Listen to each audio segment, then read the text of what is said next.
Hi class, this is Professor Harmony Kim. Today you will study Bhikkhuni ordination in the Theravada Buddhism, Part 2. This is the image of Mahapajapati Gotami, who was the first bhikkhuni in Theravada tradition. Although the Buddha at first denied this request, the Buddha finally yielded. In yielding, the Buddha did not simply agree to allow women to go first in some secondary role, for example, as 10 precept nuns. Rather, the Buddha allowed them to take full ordination as bhikkhuni, the female counterpart of the bhikkhu.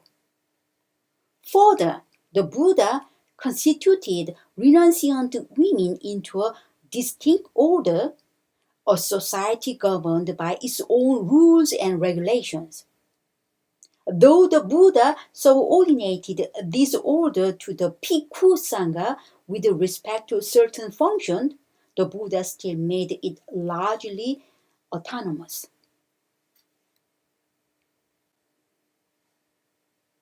The Buddha says that because women have received the going first, the spiritual life will not last the full 1,000 years that it was originally destined to last, but will instead endure only 500 years.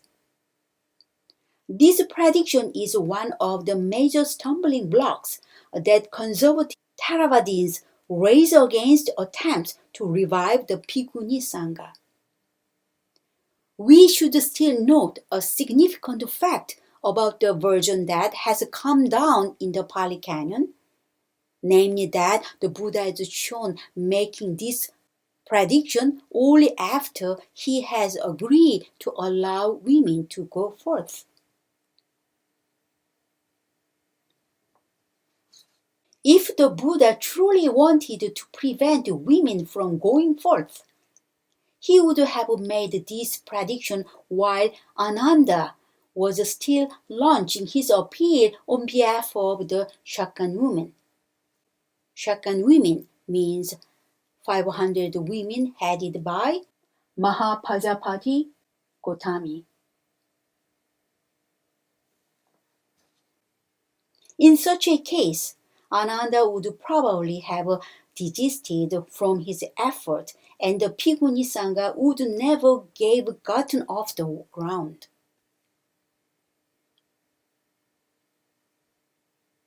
There is little evidence that the permission to women to go first contributed in any way to shortening the lifespan of the teaching, and the time frame mentioned in the text is also difficult to reconcile with the fact of Buddhist history in so far as we can ascertain them. The text may be suggesting that the reasons for the Buddha's hesitancy was concern that close contact whereby intimate feelings between the two would arise, and this would lead to many disrobing or to the rise of a married clergy such as we find among the Buddhist priests of Japan. But the historical record contains no indication that this happened in the course of Indian Buddhism. Other sutras speak about different causes for the decline and disappearance of the good Dharma, and these seems to point to factors that might play a greater role in the decline of the Dhamma than the conferring of ordination of women. For example, a sutta in the Anguttara Nikaya says, the good Dharma declines when the four assemblies dwell without respect for Buddha, the Dhamma, the Sangha, the training, samadhi, and heedfulness. We should note that the Bhikkhuni will also be around when the good Dharma declines and disappears, which shows that, in the view of the text, the Buddha did not expect the Bhikkhuni Sangha to die out before the Bhikkhu Sangha did. One way to interpret the Buddha's hesitancy to permit the going forth of women is to see it as a mean of giving special emphasis to the need for caution in the relation between bhikkhu and bhikkhunis. Let's consider a parallel. Shortly after the Buddha's enlightenment, the Buddha pondered the question whether or not to teach the Dhamma to the world. According to the text, the Buddha first declined to teach, to keep silent and dwell at ease. And then the deity Brahma had to come down from his celestial abode and persuade the Buddha to take up the task of proclaiming the Dhamma to the world. Let's look at the sutra from Samyutta Nikaya in Ayachana Sutta, the request. I've heard that on one occasion when the Blessed One was newly self-awakened, he was staying at Uruvela on the bank of the Niranjara river at the foot of the guttered banya tree. Then, while he was alone and in seclusion, this line of thinking arose in his awareness. This Dhamma that I have attained is deep, hard to see, hard to realize, peaceful, refined, beyond the scope of conjecture, subtle to be experienced by the wise. But this generation delights in attachment, is excited by attachment, enjoys attachment. For a generation delighting in attachment, excited by attachment, enjoying attachment, this conditionality and dependent co-arising are hard to see. This state is hard to see. The resolution of whole fabrication, the relinquishment of all acquisition, the ending of craving, dispassion, cessation, unbinding. And if I were to teach the Dhamma, and if others would not understand me, that would be tiresome for me, troublesome for me. Having seen this, the Buddha answered Brahma Shampati in verse. Open are the doors to the deathless to those with ears. Let them show their conviction. Perceiving trouble, O Brahma, I did not tell people the refined sublime Dhamma. Then Brahma Sahampati, thinking the Blessed One has given his consent to teach the Dhamma, bowed down to the Blessed One and circling him on the right, disappeared right there. Can you believe that? The compassionate Buddha actually decided not to teach, to pass the rest of his life dwelling quietly in the forest. This hardly seems conceivable in the light of other texts, which suggest that his career as a world teacher was already preordained. For example, Anguttara Nikaya relates that the Bodhisattva had 5 dreams shortly before the Buddha's enlightenment, several of which foretell his role as a great teacher with many disciples, both monastics and householders. But this dramatic scene can be seen as a way of emphasizing how hard it was for the Buddha to come to a decision to teach. And the message emerges that we have to revere and treasure the Dhamma as something precious. Similarly, because the Buddha hesitated to admit women to the Sangha, from fear that it would shorten the lifespan of the teaching, we can draw out the message that bhikkhu and bhikkhuni have to be heedful in their dealings with one another and not indulge in frivolous socializing.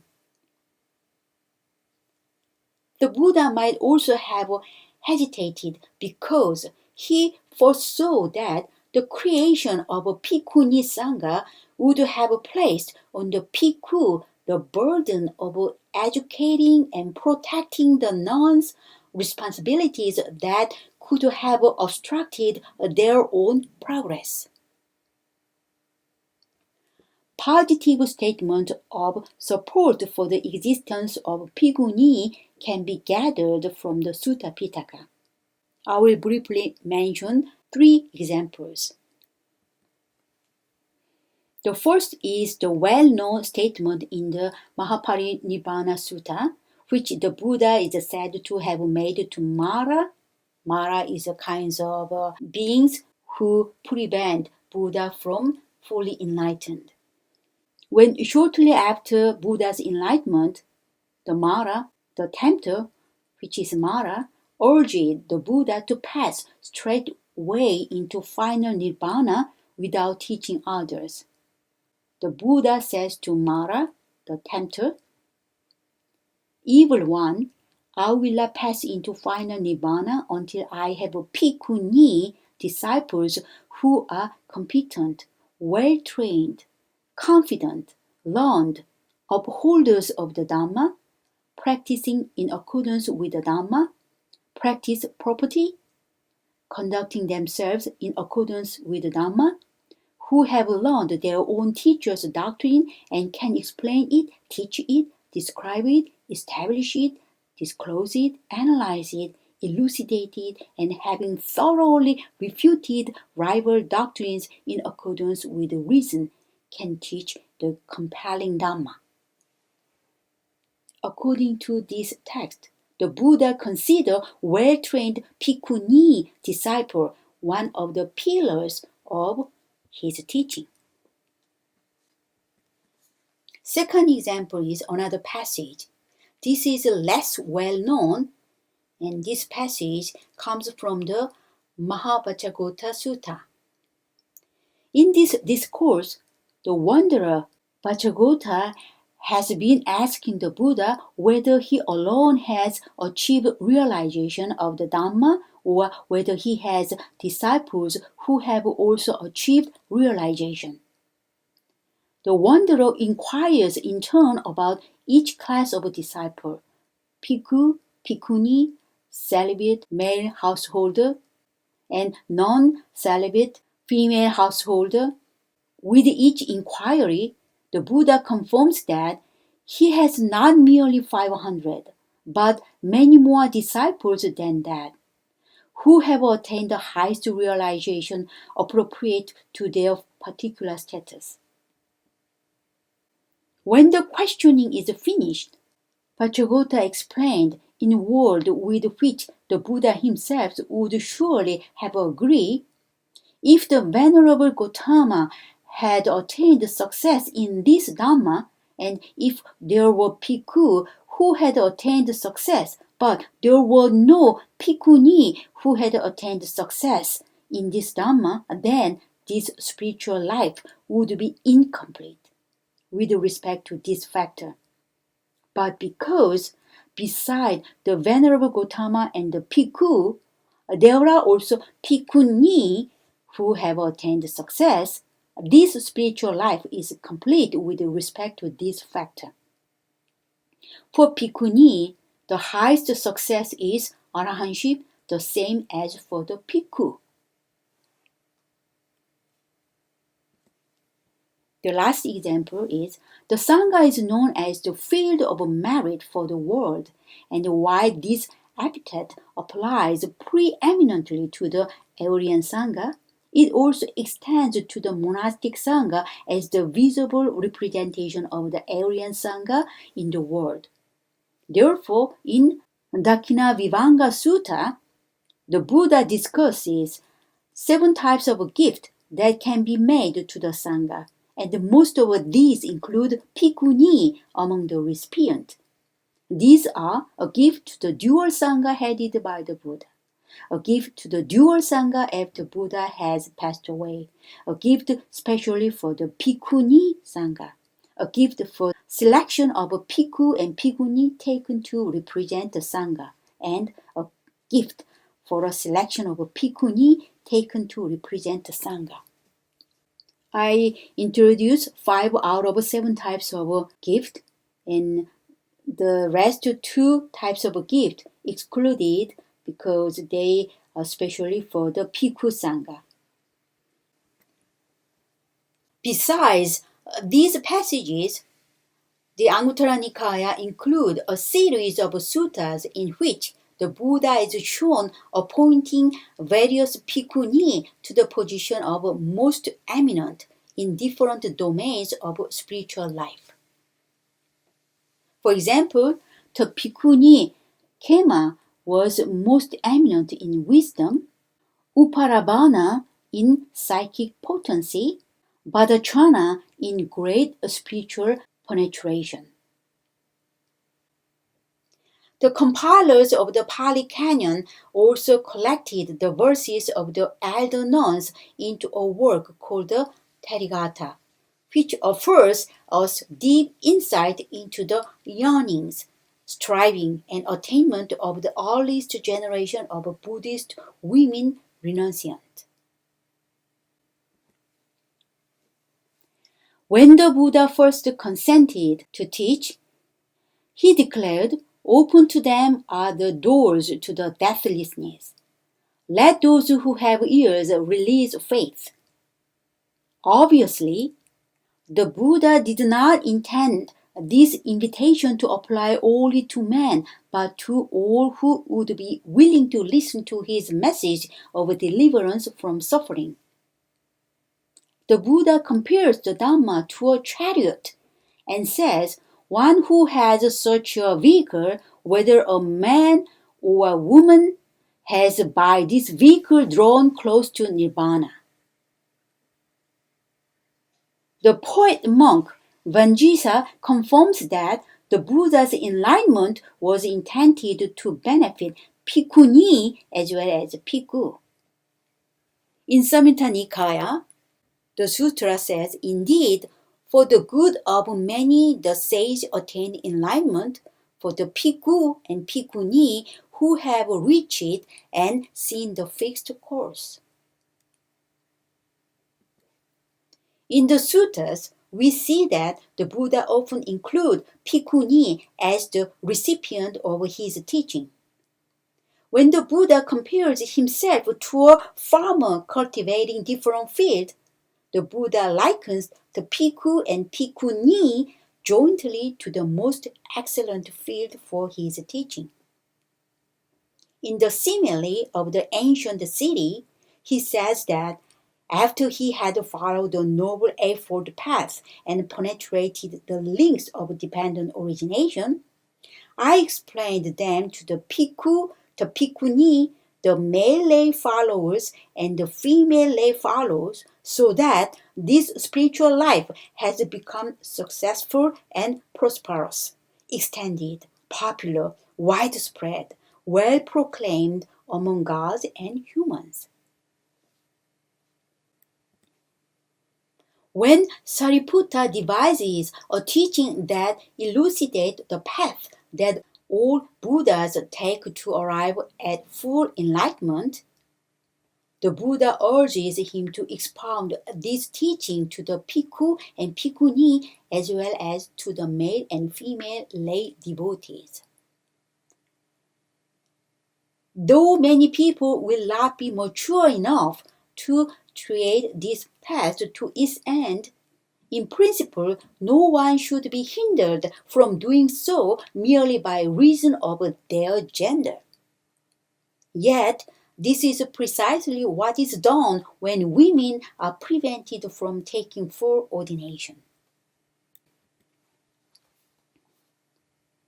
While defenders of the present system say that women can make just as much progress by taking up some surrogate female renunciant lifestyle as they could by becoming bhikkhuni, the plain fact is that these subordinate renunciant roles do not meet their aspiration or give them access to the complete training laid down by the Buddha.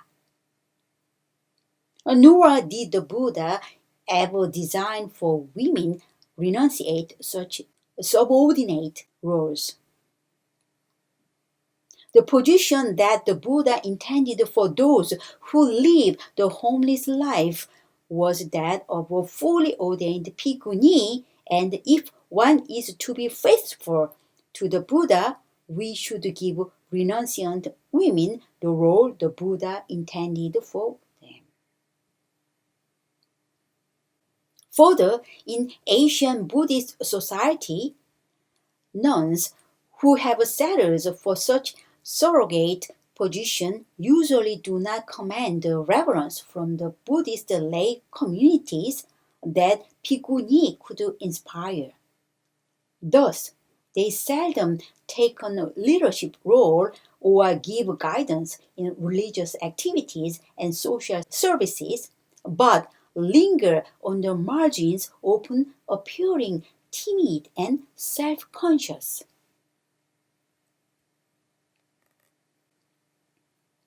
This line of thinking leads directly to the reflection on the contemporary conditions that support a resuscitation of bhikkhuni ordination. There are two such conditions noted. The first arises out of realization that has been thrust upon Theravadins beginning around the middle of the 20th century that they are not only the Buddhists who preserve the monastic system guided by Vinaya traceable to the early Sangha.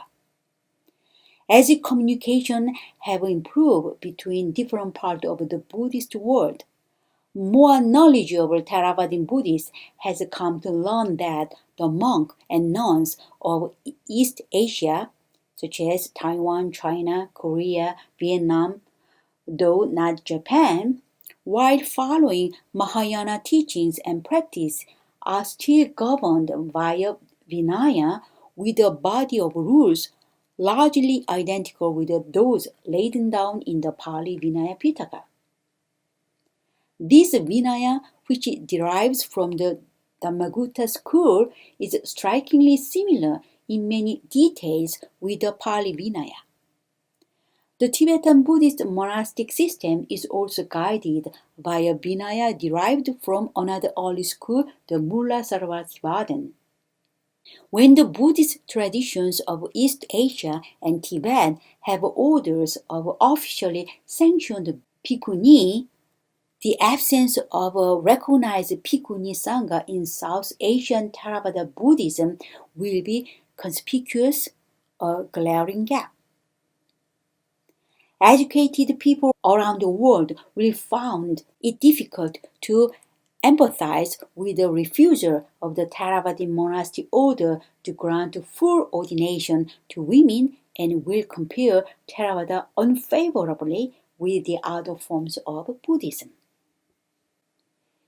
Such an exclusive attitude would receive strong public disapproval today because of the vast difference between the social and cultural attitude of our age and those of India in the 5th century BC when the Buddha lived and taught.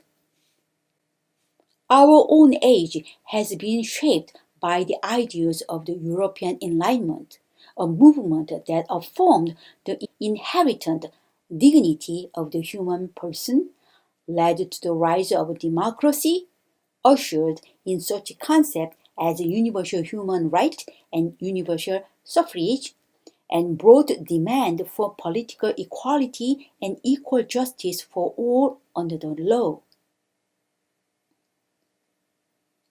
In today's world, all discrimination based on race, religion, and ethnicity is regarded as unjust and unjustifiable.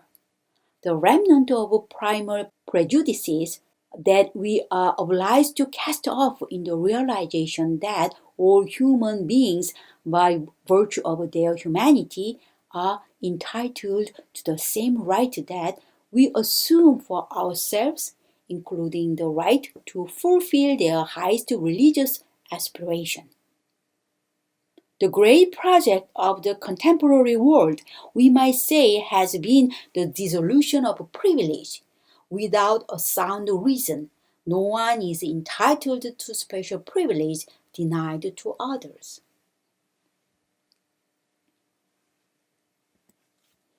One of the most basic grounds for distinguishing people into the privileged and the deprived, the superiors and the subordinate, has been gender, with men in the privileged position, women in the subsidiary position, denied those privileges claimed by men. From the mid 19th century on, discrimination based on gender came to be perceived as arbitrary and unjust, a system that had been imposed on society simply because of the dominant roles that men had played in eras when social stability depended on physical strength and military force. Thus, women came to claim the right to work at professional jobs, the right to vote, the right to equal salaries, the right to serve in the military, even the right to hold the highest position in the land. As far back as 1869, John Stuart Mill wrote in the opening paragraph of his tract on the subjection of women. He says, "An opinion which I have held from the very earliest period when I had formed any opinions at all on social political matters, is that the principle which regulates existing social relations between the two sexes, the legal subordination of one sex to the other, is wrong itself, and now one of the chief hindrances to human improvement, and that it ought to be replaced by a principle of perfect equality, admitting no power or privilege on the one side nor disability on the other." Now that discrimination based on gender has been challenged most everywhere in the secular sphere, it is time for its role in religious life to come up for serious scrutiny. For religion, unfortunately, remains one of its most persistent strongholds, and Buddhism is no exception to this. It is true that the Vinaya makes Bhikkhuni subordinate to Bhikkhu and the Bhikkhuni Sangha subordinate to the Bhikkhu Sangha, but we have to remember that the Buddha lived and taught in India in the 5th century BC and had to conform to the social expectation of the period. While certain practices that pertain to etiquette may need to be evaluated in the light of altered social and cultural conditions, the Bhikkhu Bodhi said he is not concerned with rules governing the relationship between monks and nuns, but solely with the questions of ordination. When we contemplate what line of action would be appropriate for us to take on this issue, we should not ask what the Buddha did 25 centuries ago, but what the Buddha would want us to do today. If people see Theravada Buddhism as a religion that includes male renunciant but excludes female renunciant, or which admit them only through some type of unofficial ordination, they will suspect that something is fundamentally askew, and defensive arguments based on appeal to arcane principles of monastic law will not go very far to break down this trust. This will be an instance of the type of behavior that we meet so often in the Vinaya, where those without confidence do not gain confidence, while among those with confidence, some undergo vacillation. On the other hand, by showing that they have the courage to restore to women the right to lead a full religious life as instituted by the Buddha, that is, by reviving the Bhikkhuni Sangha. Theravadin elders will enable their form of Buddhism to take its place in the modern world firmly and proudly, while still upholding a path is timeless and not subject to the vagaries of changing fashions. To take up this step does not mean, as some might fear, that we are meddling with the Dhamma and the Vinaya just to fit people's worldly expectation. The truth of the Dhamma, the principle of the path, the guidelines of the Vinaya remain intact. But it would show that we know how to apply the Dhamma and the Vinaya in a way that is appropriate to the time and circumstances, and also in a way that is kind and embracing rather than rigid and rejecting.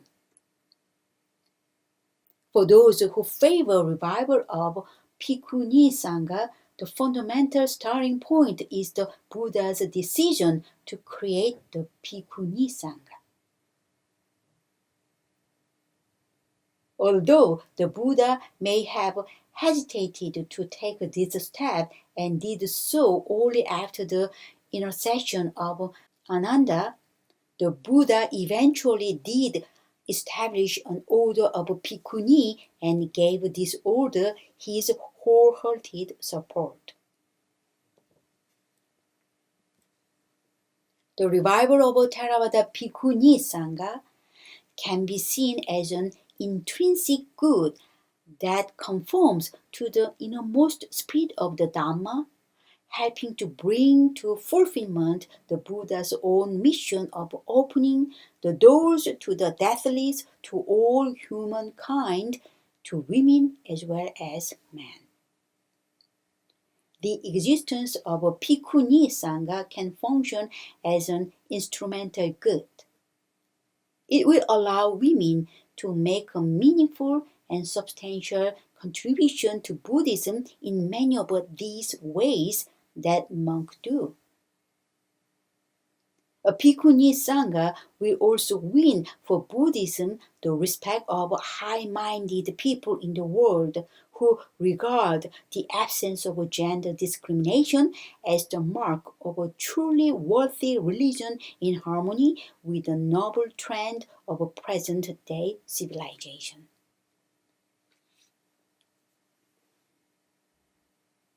It is true the Theravada Bhikkhuni order has been disappeared. So it has problem to reinitiate Bhikkhuni ordination. There is some argument to reinitiate Bhikkhuni ordination.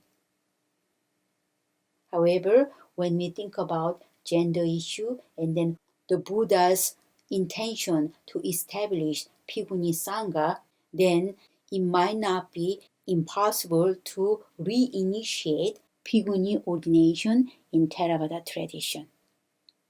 And the Buddha stated that if the ordination of Bhikkhuni were allowed, the true Dharma would last only another 500 years. Is it true or false? This week I give only one question. Once you solve the quiz, please submit the answer to my email address. This is the end of lecture week 7.